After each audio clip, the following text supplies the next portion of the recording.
नमस्कार दर्शकों, आप देख रहे हैं विधान केसरी डिजिटल और मैं हूं आपके साथ सनेश ठाकुर। प्रदेश भर में सैन सवितानंद समेत तमाम अति पिछड़ों को लेकर सत्ता में हिस्सेदारी के विजन को पूरा करने के लिए जनसेवा दल के राष्ट्रीय अध्यक्ष विनेश ठाकुर और उनकी टीम तन मन धन के साथ जनसेवा दल के बैनर तले अति पिछड़ों को उनकी जनसंख्या अनुपात में सत्ता का हिस्सेदार बनाने के मिशन में जुटे हैं।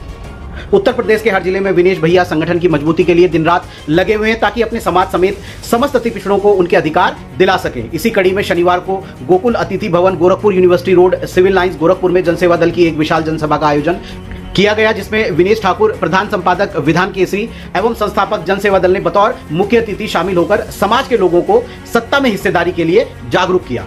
वहीं विशिष्ट अतिथि के तौर पर राष्ट्रीय उपाध्यक्ष डॉक्टर सीके वर्मा, राष्ट्रीय सचिव नवल किशोर, राष्ट्रीय संगठन मंत्री अरविंद शर्मा, प्रदेश अध्यक्ष राजू नंद, प्रदेश सचिव भोलाराम सविता, प्रदेश उपाध्यक्ष अरविंद गौरव शामिल रहे। जनसेवा दल के राष्ट्रीय अध्यक्ष एवं विधान केसरी अखबार के संपादक विनेश ठाकुर ने जनसभा को संबोधित करते हुए कहा कि हमारा समाज तमाम सामाजिक संगठनों में बटे होने के कारण अपनी अपनी विचारधारा के चलते एक मंच पर नहीं आ सका, जिस कारण आजादी के बाद से उत्तर प्रदेश में समाज का एक भी विधायक नहीं है और सभी दलों ने हमसे कम संख्या वाले समाज के भले ही एक दो विधायक बना दिए हों, लेकिन नंदवंशियों को विधायक सांसद न बनाना इस बात का प्रमाण है कि सभी दलों के नेता हमारे समाज के लोगों से नफरत करते हैं, जिस कारण मुझे मजबूर होकर जनसेवा दल नाम की राजनीतिक पार्टी बनानी पड़ी। श्री ठाकुर की आवाज सुनकर इस कार्यक्रम में मौजूद सैकड़ों लोगों ने एक नारे में खुलकर समर्थन किया। विनेश भैया ने मंच से अपने भाषण में कहा कि यदि आप लोग एक साल के लिए ईमानदारी से खड़े हो जाते हैं तो न सिर्फ बड़े दल आपको गठबंधन में लेने को मजबूर होंगे, बल्कि हम जनसंख्या अनुपात में सत्ता में हिस्सेदारी दिलाने की शपथ लेकर अति पिछड़ी जातियों से आपसी गठबंधन कर एक दूसरे के सहयोग से अपनी सरकार बना डालेंगे, जिसमें कोई सामंती किसी जाति का अपमान करने की हिम्मत नहीं जुटा पाएगा। राष्ट्रीय उपाध्यक्ष डॉक्टर सीके वर्मा ने कहा कि विनेश भैया आज समाज के दबे कुचले लोगों की आवाज बुलंद करने के लिए राजनीति में आए हैं। सालों से हमारे समाज के वोट का सभी राजनीतिक दलों ने इस्तेमाल किया, लेकिन सत्ता में हिस्सेदारी देने का वादा कोई नहीं निभा सका। जनसेवा दल के रूप में हमें हमारा राजनीतिक प्लेटफॉर्म मिल चुका है और इसे मजबूत बनाना हम सबकी जिम्मेदारी है। विनेश भैया का पावर प्रोजेक्ट सराहनीय है। देश प्रदेश में जनसेवा दल की कार्यकारिणी का गठन तेजी के साथ हो रहा है। प्रदेश अध्यक्ष राजू नंद ने कहा, देश प्रदेश में सरकारें किसी भी दल की रही हो, लेकिन अति पिछड़ी जातियों को सभी ने उनके अधिकारों से वंचित रखा। इन जातियों के वोटों से पार्टियों ने सरकार तो बनाई, लेकिन किसी ने जनसंख्या अनुपात में सरकारी, अर्ध सरकारी अथवा अपनी पार्टी में हिस्सेदारी देने का काम नहीं किया। विनेश भैया ने समाज की पीड़ा को समझा और अपने समाज को साथ लेकर जनसेवा दल का गठन कर डाला ताकि हमारे वोटों के सहारे राजनीतिक लाभ लेने वालों को सबक सिखाया जा सके और अपने लोगों को सत्ता की चाबी दी जा सके। मृदुल नंद ने कहा, जब टिकट वितरण या सांसद, विधायक अथवा मंत्री बनाने की बात आई, अति पिछड़ी जातियों के अधिकारों का हनन होता रहा। जनसेवा दल का गठन करके विनेश भैया ने समाज के सामने एक उम्मीद की लौ जगाई है। हमें आशा ही नहीं, पूर्ण विश्वास है, यदि एकजुट होकर एक प्लेटफॉर्म पर सभी लोग आ गए तो सत्ता में हिस्सेदारी मिलने से कोई नहीं रोक पाएगा। भोलाराम सविता ने कहा, वो दिन दूर नहीं जब हमारे समाज के भी दर्जनों विधायक सदन की शोभा बढ़ाएंगे और सैन सविता नंदवंश की आवाज बुलंद करेंगे। बस आप लोग जनसेवा दल के बैनर तले एकजुट होकर मेहनत, लगन और ईमानदारी के साथ विनेश भैया का साथ दे दीजिए और फिर देखिए आपका समाज देश प्रदेश की राजनीति में कहां जाता है। अरविंद गौरव ने कहा, अब तक देखकर लगता था कि समाज के साथ ठगी की जा रही है, लेकिन जनसेवा दल के जरिए विनेश भैया ने हमें एक ऐसा पावर प्रोजेक्ट दे दिया है जो समाज के साथ न्याय करने का काम करेगा। उन्होंने कहा कि देर से ही सही, लेकिन सही वक्त पर हमने यह निर्णय लिया और अब समाज को शिखर पर ले जाना हमारा मकसद है। उन्होंने कहा, हमारा मकसद जनसेवा दल की नीतियों को जन जन तक पहुंचाकर 2027 तक सत्ता का हिस्सेदार बनाना है, जिस पर पूरी ईमानदारी से मेहनत करने की आवश्यकता है। कार्यक्रम को सफल बनाने में गोरखपुर जनसेवा दल की टीम गत कई दिनों से दिन रात जुटी थी। अंत में जनसेवा दल मंडल अध्यक्ष गोरखपुर इंजीनियर रामवीर सिंह नंद गोरखपुरिया ने सभी का आभार जताया। देखिए गोरखपुर से विधान केसरी डिजिटल की यह विशेष रिपोर्ट। हम लोगों ने जनसेवा दल पार्टी का गठन किया है और जनसेवा दल पार्टी जो है पूरे प्रदेश में हम संगठन विस्तार के लिए निकले हैं और आज गोरखपुर की धरती पर मेरा पहला आगमन है और मैं इसका राष्ट्रीय अध्यक्ष हूँ। राष्ट्रीय अध्यक्ष आप मेरे पड़ोस में साथ में बैठे हैं डॉक्टर सीके वर्मा जी हैं, जो हमारी पार्टी के राष्ट्रीय उपाध्यक्ष हैं। और हम लोगों ने जो पार्टी बनाई है, इस पार्टी का अलग मैनिफेस्टो, अलग सिस्टम है। इसका सिस्टम यह है कि जिन जातियों को सत्ता से वंचित रखा गया है, एक सोची समझी प्लानिंग के तहत हम देख रहे हैं देश की आजादी के बाद से आज तक बहुत सारी जातियां, सब जातियां लगभग ऐसी हैं जो अति पिछड़े वर्ग में आती हैं। उनको जातिगत आधार पर प्रतिनिधित्व नहीं मिलता है और उनका जो है हिस्सा काट दिया जाता है। जैसे ओबीसी समाज का है, ओबीसी समाज की 27% हिस्सेदारी है और 27% में भी जो अति पिछड़ी जातियां हैं, इनको पर्याप्त हिस्सेदारी नहीं मिल पाती है। और खास करके सैन सवितानंद समाज का आज तक उत्तर प्रदेश में क्या देश भर में कोई विधायक सांसद नहीं बना है।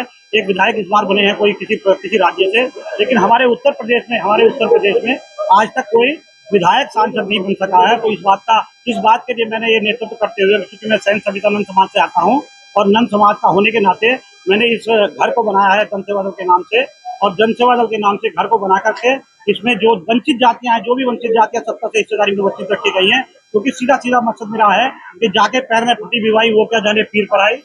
स्थिति यह है कि मेरी पीड़ा को मैं समझ सकता हूँ, पाल की पीड़ा को पाल समझ सकता है, सैनिक की पीड़ा को सैनिक समझ सकता है, प्रजापति की पीड़ा को प्रजापति समझ सकता है, नंद की पीड़ा को नंदवंशी समझ सकता है।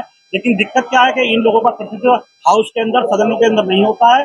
जिस चक्कर में हम लोगों को ये जन सेवा दल का गठन किया है। और मैं दावे के साथ आप लोगों को, मीडिया बंधुओं को बता देना चाहता हूँ कि पूरे देश भर में ये संदेश देना चाहता हूँ कि जिसकी जितनी संख्या भारी उतनी हिस्सेदारी के आधार पर अगर ये पॉलिटिकल पार्टियां, जितनी भी देश भर में पॉलिटिकल पार्टियां चल रही हैं, अगर ये हिस्सेदारी देने का काम करती तो हम लोगों को ये काम न करना पड़ता। आज 40% की आबादी में उत्तर प्रदेश में जो अति पिछड़ा वर्ग है, और अगर पिछड़े वर्ग की बात करें तो 60%, 62% जो है वो पिछड़े वर्ग के लोग हैं। लेकिन अति पिछड़ों को तो बिल्कुल पूरी तरह से दरकिनार किया जाता है। जिसमें जो भी सरकार रही हो, तमाम दावा करते हैं, जितनी भी सरकारें भी बनी है या पार्टी हो या मेरी सबसे पहली बात यह है कि सरकार में जितने भी लोग आए हैं वो सरकार में रह करके ये बात करते हैं कि हम जो है अति पिछड़ों का, आरक्षित वर्ग के लोग का ध्यान रखेंगे। लेकिन वास्तविकता ये है कि वो अपनी अपनी पार्टियों के मालिक हैं, और अपनी पार्टी के राष्ट्रीय अध्यक्ष होने के नाते वो चाहें तो अपनी पार्टी में जनसंख्या अनुपात में पहले टिकट वितरण करने का काम करे। आदरणीय अखिलेश जी हैं, है ना, भारतीय जनता पार्टी है या कांग्रेस पार्टी है या समाजवादी पार्टी है, जो भी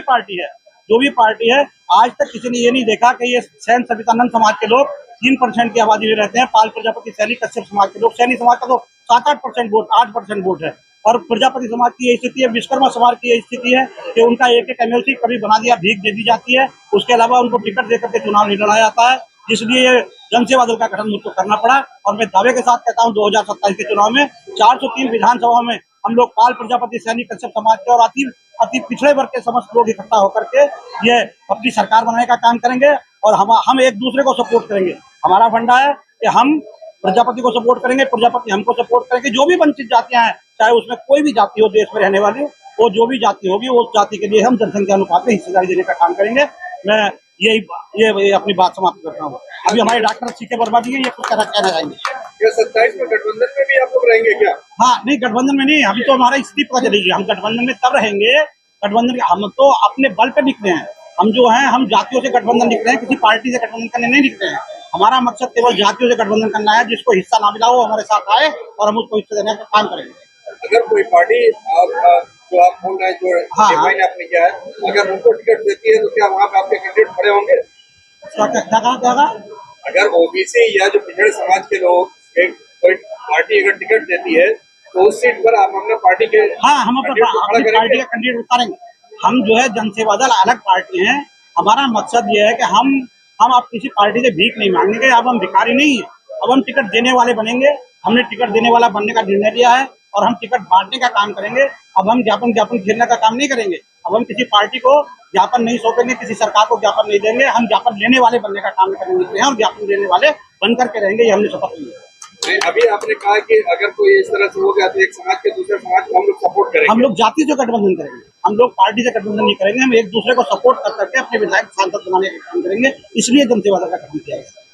तो सत्ता में आना ही आपका मूल उद्देश्य है? 100%। हमारा मकसद यह है कि हम अपने बल पर सत्ता में आएंगे और उन जातियों के बल पे आएंगे जिन जातियों को वंचित रखा गया, उनके बल पर हम सत्ता में आएंगे।